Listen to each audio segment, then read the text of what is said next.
guys, this is a crane load for crane parts. So we're in South Carolina, basically bridge construction. You can see everything down here, and of course the camera doesn't zoom. So very little from the two-lane road perspective coming in. There's no place to park.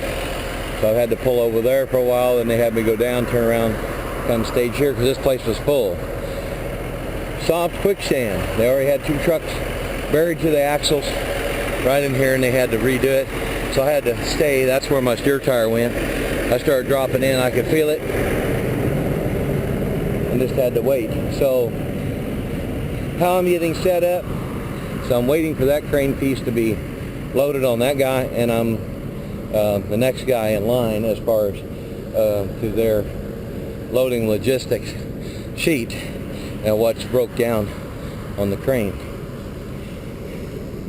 I had to go spread axle, so I kind of waited for everything to be, had to get straight so you're not pulling everything in an angle on this Fontaine. And I had a bunch of extra dunnage from the last load that I saved. And my load piece is 39 feet. This is a 41-foot bottom. So that's about, 12, 14 inches. So I should be good to go. It should fit right inside. Where you place your dunnage is where your weight goes. So you have to spread them out fairly even. So I've got several up there. I got a little bit of a gap, and then I've got one just forward of the axle, one on the back, one kind of in the middle. That's kind of what I wanted to do, is spread the weight out evenly as possible. We had to jockey around in here. Just have to keep your patience with this kind of thing, because there's no getting in a hurry in this kind of mess. You just can't do it. So working with the folks and making sure that we're lined up and ready to go. There's standing water. This is supposedly really hard pan over here, they said, but they built this up so you can see it's easy. When you start getting heavy, I'm in basically 8-wheel drive. I put in my divider lock just so I could get in and out with no problem. And these are kind of loose. I have this just sitting holding until I get to the back there. Get my piece on. I may need to grab pieces real quick. I may have to double up. We don't know that yet. The height of tread, it should be close, but you can't have everything on the aluminum. That heavy steel on this aluminum deck ruined this trailer. So I've got all my dunnage on standby, so I can either double up or do what I got to add more, whatever I got to do. There's not a lot of room, but they're getting a new bridge. That's quite a project. So, and they're making it higher, it appears, probably for vessel clearance underneath, because everything is really low. As you can see, all the folks traveling straight through.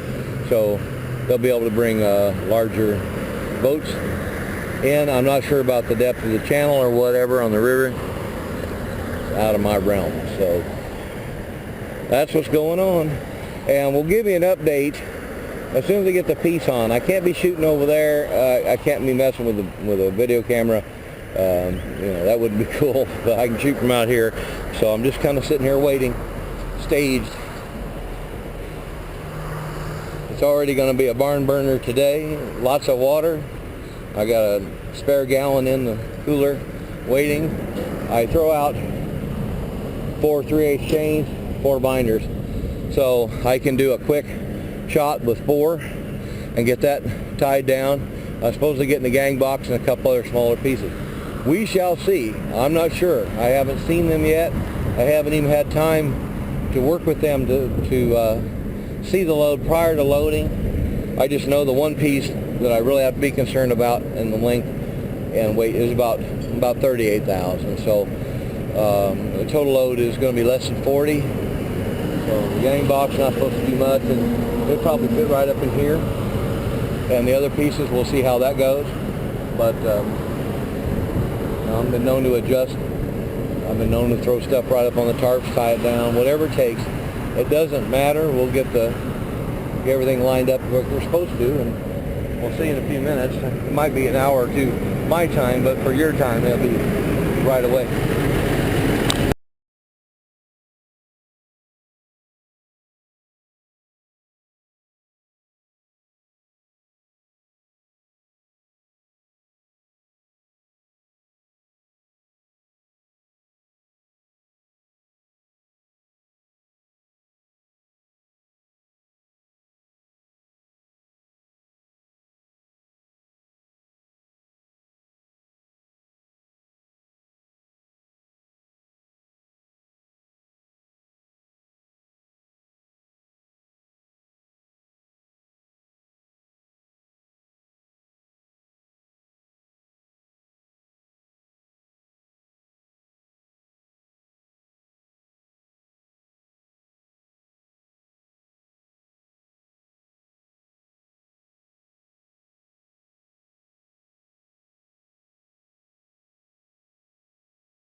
Well, hey everybody, this is one I have never shot on video, and you're gonna like it. It is one hunkin' crane track. So it was so flippin' hot yesterday that when I got done with my day and got over here, I didn't want to shoot any video. I just wanted to go to bed. It was just, it's barn burner hot out here again. I mean, down there on the waterfront where we were doing this bridge work and stuff, and picking up the crane that was doing the work, it showed 108. You know, with all that humidity and everything that goes on in South Carolina, it was just too much.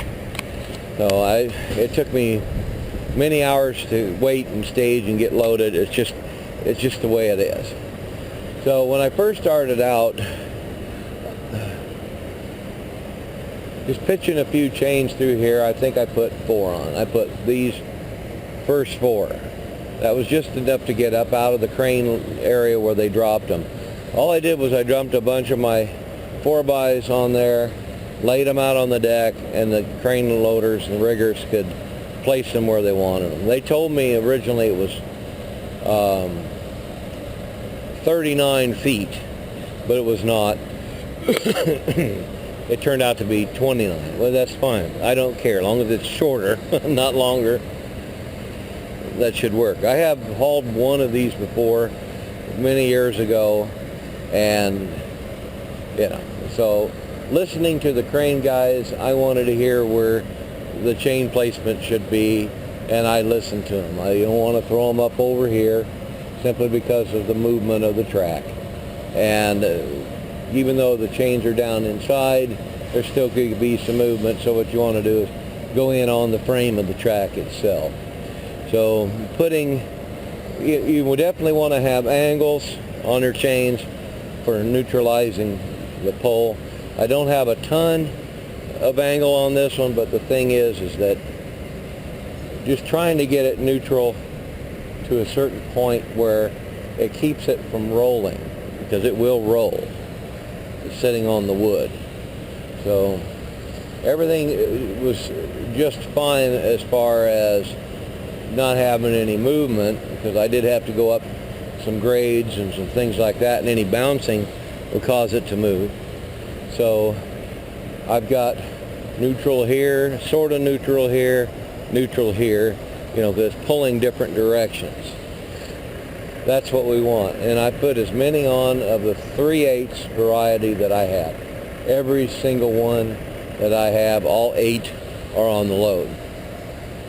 They added some extra items, and you can see how completely filthy it is when you're loading in a mud hole. I mean, there was trucks sinking yesterday or the day before that, and people were telling me where not to drive, and you know, even though it was just sand, if you stood on it long enough and jumped up and down, water would start coming up. You know, the water table is right there, and I had to put 8-wheel drive on and just drive slowly and feel my steers. As my steers started getting sluggish, I was sinking. That's a good tip. You have to watch, because you can't really see on every model of truck as easily out there and lean your head out. Some trucks you can see better than others, but you can tell just by feeling your steers. This one was a little bit different. Well, they were going to give me a gang box, you know, and a little toolbox and stuff like that, but they threw these extra pieces on, and they just dumped them here on the deck. So it's up to me to figure out how to secure. What I wanted was a chain wrap and a chain through, and I did that. I just tossed my chain over here, and I fed the edge, and this is through the body of the piece. So, and I used my chain pocket, and it doesn't appear to be really super tight like right here, but up here it is pretty dang tight. It's coming up and through a bunch of angles. The whole point of that was, and it's still through the track too, but just to keep it inside on the trailer, obviously, but to trap it, because it is through the product. As long as that chain's there, it ain't going to fall off. It can't. I went over the top on this one just to keep it pinned up close to where there's contact here. It's not going to hurt anything. It's all beat to shit. But the thing is that I just don't want to bend anything or screw anything up. So on this one, it's plate steel. I made sure I had a wrap, and I wanted to make sure it was good and trapped and pulling down on it. And I just didn't feel totally comfortable, so I put a strap over here and kind of pulled against it. You can see in that notch is where the chain lays, so it's kind of pulling against each other. I didn't put another chain. I was so damn hot, I wanted to get out of there. You know, it's when your heart rate raises, your skin is flush, you're having a problem. I had a lot of problems with these guys coming loose because they're all twisted, fucked up. It's all, excuse my French, but it's just fouled up. So I had to move these out to where the chain was squeezing a little bit better, but I was glad I had this much dunnage just to lay it out quick and didn't have to undo all that mess up there. And you know, everything's still good and tight, and I just tied up my excess and it's doing fine. I got my chain knots and all that stuff. Nothing has moved. And you know, I make sure that this sucker is pretty much drum tight. So I use the chain pockets where possible, but like I said, I always try and put through, when I do these on the side rail, at least 2 positions, so it has more metal holding. It's just aluminum, so theoretically, if this thing really wanted to go, it would rip the whole side right off the trailer. There's not much you can do about it, so I just drive easy. I'm not into being a speed demon anyway. This flip and load, you know, it's 39,000 pounds. I'd rather just, you know, take it easy. I got all weekend. It was only 480 miles or whatever the hell. So I'll get there and get a restart and be ready to go again. Yeah, income has been down. It's down over 50%. And this load paid all right, but we're just not getting enough of them. I don't know what the hell's going on with the economy, but it's shit's pissing me off. You know, it's just not us, it's everybody. When I get there, I'm going to have a hell of a mess to clean up. These guys chucked as much of this off with a bar as they could, but it was pretty much impacted. So when they get it up off of there, I'll probably have to go and break out my push broom, which I do have one. It's a breakdown style broom. I'll have to put it together and sweep off the deck, because that's just too much crap. That's about, I got the truck warming up, but I didn't fire up the trailer brakes to get it aired up just yet. And my generator's having problems. It's too flippin' hot. It fails. It throws a AC fault. It needs to be serviced, and I'm just not anywhere near Billings, Montana, where I can get it serviced. I know that they do tri-packs at Thermo King because that's their brand, but they wanted $153 just to look at it. Really pisses me off. It just, you know, I've read all about it. I've actually recharged it. It's like a couple of bolts, and then you drop it down and put it on the larger tubing. You plug your little R132 deal in there. When the compressor's clutch is turning, you start charging it. You know, it's only a 1.5 pound system, but I threw probably 4 ounces in it myself. It seemed to help, but the pressures, when they throw a weird pressure error, then it throws a fault and stops. So last night, luckily, I was able to keep it going all night long so I could sleep, because sleep is our most valuable asset in this job. You know, when you can't sit up all night and then drive the next day, that's not going to work. You know, people idle their trucks. I try not to. It's just hard on the truck. So, you know, I got off on a side rant there, but there's so much crap to deal with. So when this airs up, you can see this is awful close to the tire. It's not touching it, but when it airs up, it pulls away. It's like it moves forward. So I always try and watch. It's the design of the trailer, just the way it is. But the chains are doing the best job that they can, you know, with this much weight sitting on them. I was worried about any ridges or actual cleats, they would be called, I guess, on the track tread.